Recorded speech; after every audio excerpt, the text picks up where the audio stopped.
Mungu aliangalia dunia nzima. And then he found that Noah was the only man that was really pleasing to him and a righteous man. Akapata kwamba Noa tu ndiye alikuwa mtu mwenye haki na alikuwa akiishi kwa God haki. gives him an assignment. Na Mungu akampa jukumu. To go raise a church called Repentance. Aende alinue kanisa litwalo toba. Na ualike watu. Na ualike watu. Waambie ghadhabu ya Mungu inakuja. Waambie ghadhabu ya Mungu inakuja. Kwamba watu wote waingie kwa hii meli iitwayo toba wataokolewa. Kwamba watu wote watakaoingia katika hii meli iitwayo toba wataokolewa. Lakini anasema people came. Watu walikuja. At first they came. Walikuja mara ya kwanza. Mara ya kwanza walikuja. Wakasaidia mpaka kujenga hata kujenga. Nimesema vitu hivi mara nyingi.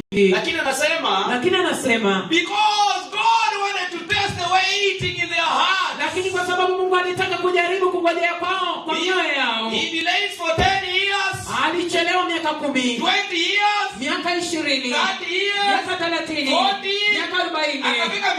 Akafika 100. Bado Mungu hajakuja. Na bado hukumu yake haijafika. Anasema wengine walisimama wakatoka. Walifunga virago zao wakaondoka. Akasema wacha tuone kile kitakachofanyika. Huyo mtu anatusumbua. Nini mbaya na wewe? Anasema walisimama wakaenda. Noa akabaki yeye pamoja na watoto wake peke yake. Akabaki na familia yake. Anasema hata mama mkwe wake alienda. Hata mama mkwe aliondoka. Ukisikia ni hatari inakuja, unaendaka kuambia mama mkwe wako, kama mimi nikaambia mama mkwe wangu, watoto wetu, watoto wa ndugu yangu, na yeye aambie nani, mwambie tutoroke. Kuna hatari inakuja. Lakini anasema walikuja ndio. But they reached a place and then they went away. Hatari kitokea wewe unajulisha watu